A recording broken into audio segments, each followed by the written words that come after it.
I've seen you talk a little bit about the geopathic stress. Can you, yeah, just talk about that for me? Just Yeah. tell me about it. So so my perspective in the work that I do is that there's all these ancient Chinese formulas and methods and systems that are used and are extremely important. They're time tested and they're extremely valuable. Now, as modern Feng Shui practitioners, my experience and my perspective is that we also really need to take into account what's happening in our modern world, because so much of these formulas and systems and practices are designed for pristine environments, which we don't live in anymore, especially because technology is moving so rapidly in comparison to the timeline of the world. We really do need to take into account how technology is impacting our physical spaces.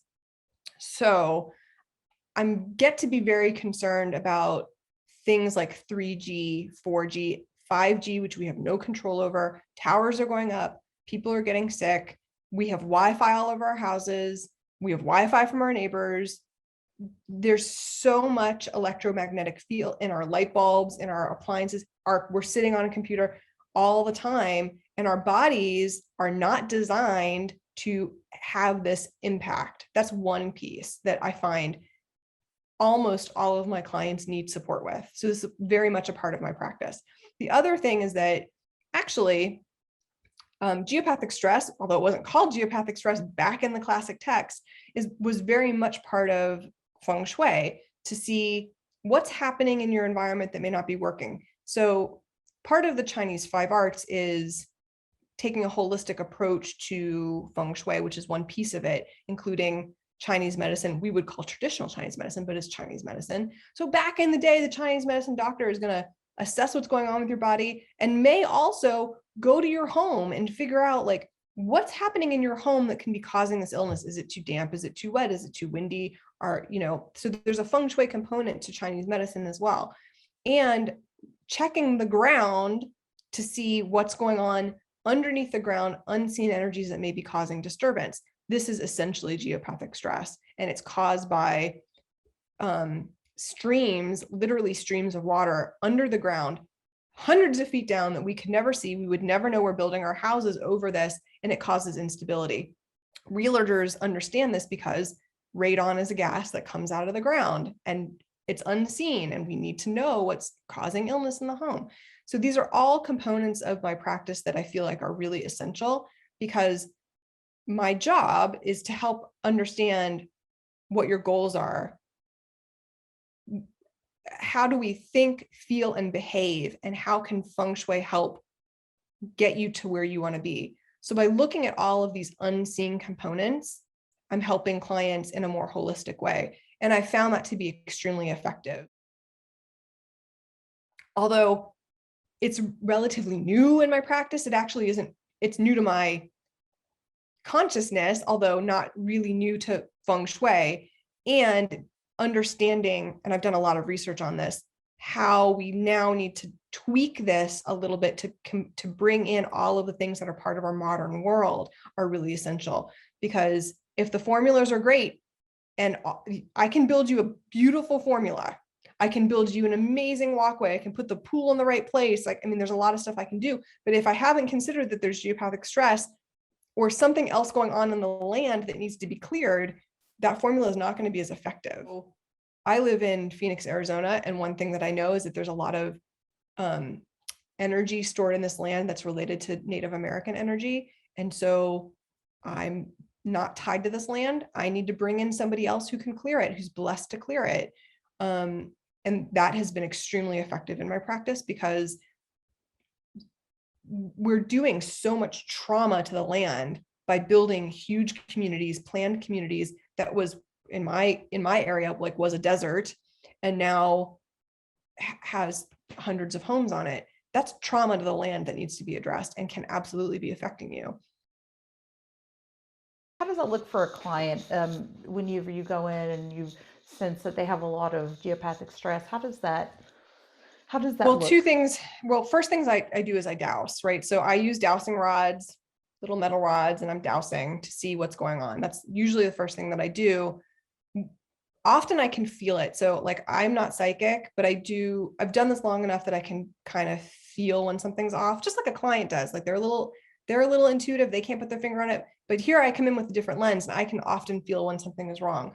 With geopathic stress, you can often see it.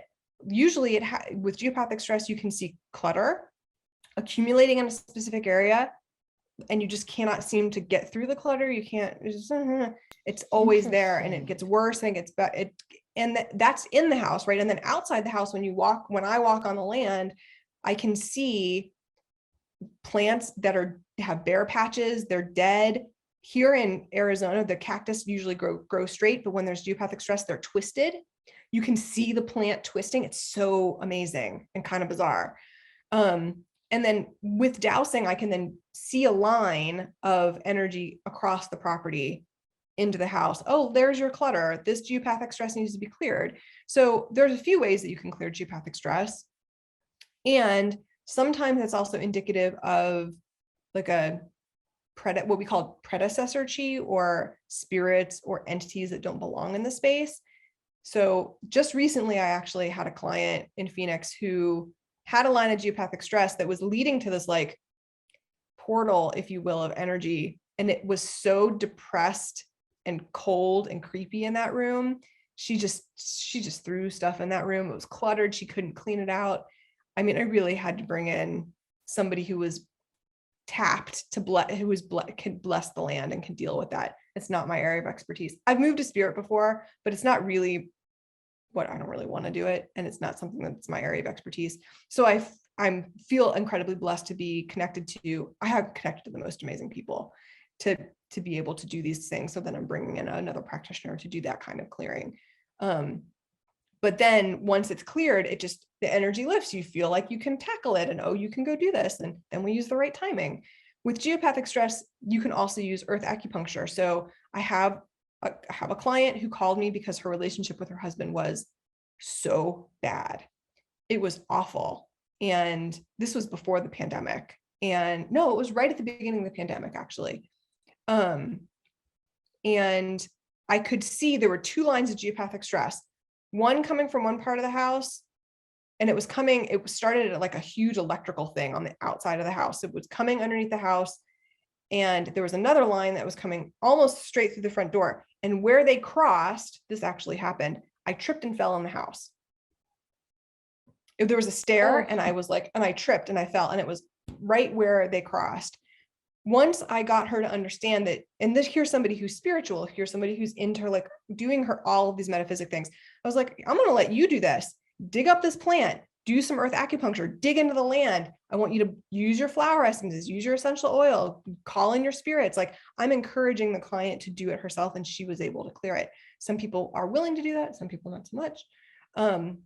So those are a few things that I use. And then I also generally recommend, for almost all my clients these days, I'm recommending a geopathic stress device to help with it's like a Wi-Fi neutralizer. It helps with geopathic stress. It helps with torsion fields.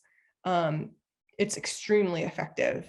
And like, that's for the whole home. And then I also recommend, I have these small little devices that I get overseas that are great for right in front of your computer. Because what I found over the years, maybe 3 years or so ago, like, I just was in front of my computer all the time. And I was at a day job where I was in front of and I was tired and I was exhausted and I had fatigue and I just like cranky. And it was because I'm getting all this stuff from the computer. And so once I started using these and recommending these to clients, this has been really helpful to keep at your computer. My husband has one. And it's great because, you know, if you've got a laptop, it's not plugged in anything, you can just take it with you.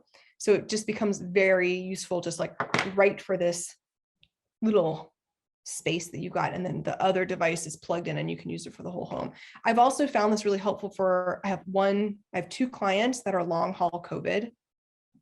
Bless them, they made it through COVID, but they're having long haul symptoms. And so what I have found is this has been really helpful for them because their bodies are not able to regenerate properly from the virus and from other things that are underlying pre-existing conditions that they've got going on. Then they've got the virus on top of it. Then they've got all this electromagnetic stuff coming at them and they're not able to heal. So installing these devices has been really helpful, giving them an opportunity to feel like they can rest. They can gather more of their own energy. They're still working with all the Western medicine things that need to happen, doing their own care, but adding this as a layer of additional support. Yeah. I definitely think it is definitely a consideration that we haven't had to think about, until like modern times. So one thing I wanted to kind of touch on, you made a good point that if you're not familiar, sometimes like I tell people I don't do space clearings aside from like my own home. Like I don't feel like I'm qualified to get rid of like something negative in my space, in somebody else's space, I suppose. Mm-hmm. And so, again, I'm taking some classes, and there's a Feng Shui master in there from China, and he was kind of talking about the fact that one of his clients had brought in an urn, and they were keeping rice in it, but it was actually an urn like that somebody had previously had ashes in.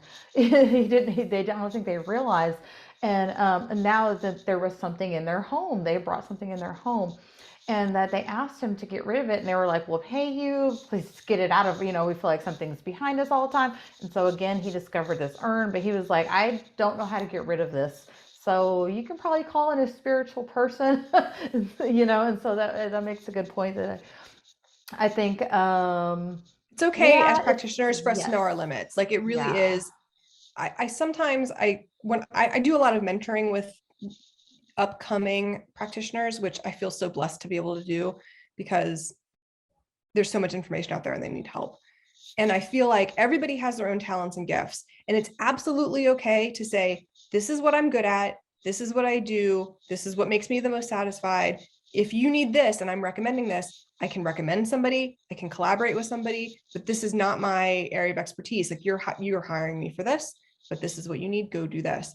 And for me, I found that to be really effective because if you're just honest with somebody, they're like, okay, then we'll find somebody else. If you can recommend somebody and you've got someone in your network, then it makes it easier for the client to get what they need quicker, if you will. mm-hmm.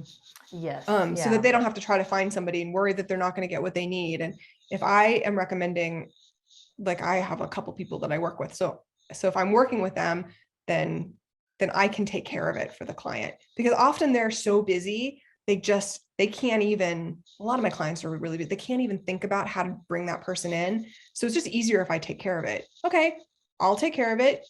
It's a service I provide. We're going to get with this person. We're going to get it done. You don't have to worry about it, because people are busy and they want results and they want to get where they're going faster. So this is what I mean about, I feel like I'm really blessed to be able to have these incredible people in my life. I have connections kind of all over the world for different things, knowing what my limitations are and knowing what I want to do with my clients. Yeah, I will be the first to say I don't know how to get rid of a spirit, so I don't know how to do that, but I definitely know it was a somebody who really could. interesting Yeah. experience and something that Yeah. I was happy to do, and I'm glad I did it. And it's a skill that I've learned. And I also learned that was a pretty innocuous spirit and it was fine. And I was happy to have the guidance and people around me who could support me in that process. But it's not my jam.